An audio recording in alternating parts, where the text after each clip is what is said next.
কোকিলের রূপ হলো তার কণ্ঠ, নারীর রূপ হলো তার পতিব্রতা, আর কুরূপ ব্যক্তির রূপ হলো তার বিদ্বান, তপস্বী রূপ হলো ক্ষমা। এই চারটে বিষয় কি? কোকিল দেখবেন ভীষণ কালো, তাকে কিন্তু দেখতে ভালো না, কিন্তু তাকে বিচার করা হয় তার কণ্ঠ দিয়ে, কেন কি তার কণ্ঠটা ভীষণ সুন্দর, সে তার সুমধুর মিষ্টি কণ্ঠে সবাইকে পাগল করে দেয়। তেমনি একজন নারী যত কুচ্ছিরি বা বিশ্রী হোক দেখতে, সে তার পতিব্রতাপনা দিয়ে তার স্বামীর মন জয় করে, তার সংসারের প্রত্যেকটা সদস্যের মন জয় করে, তার স্বামী সন্তান নিয়ে সে অনেক সুন্দর একটি সংসার গড়ে তুলতে পারে। আর কুরূপ ব্যক্তি রূপ হলো বিদ্বান। এটা কথাটার মানেটা কি?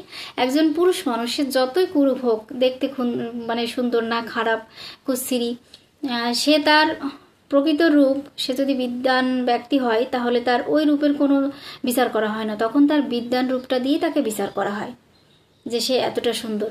হ্যাঁ, বর্তমান সময়ে অর্থবান, যৌবনবান, ক্ষমতাশীল বা এরকম হেনাতেনা ব্যক্তির জায়গাটা অনেক উপরে, তবুও একজন বিদ্বান ব্যক্তি তার বিদ্যার রূপ দিয়ে ও সমস্ত রূপকে পেছনে ফেলে অনেকটা এগিয়ে যেতে পারে। ঠিক তেমনই একজন তপস্বিনীর সর্বপ্রথম বা সবার প্রথমে সে যখন তপস্যা করে তখন তার ষড়রিপুর সংযম করতে হয়, আর ষড়রিপুর সংযম করার পরে তার প্রধান কারণ হয়, মানে প্রথম যেটা করতে হয় সেটা হচ্ছে তাকে সবাইকে সমান দৃষ্টিতে দেখতে হয়, সবাইকে ক্ষমা সুন্দর দৃষ্টিতে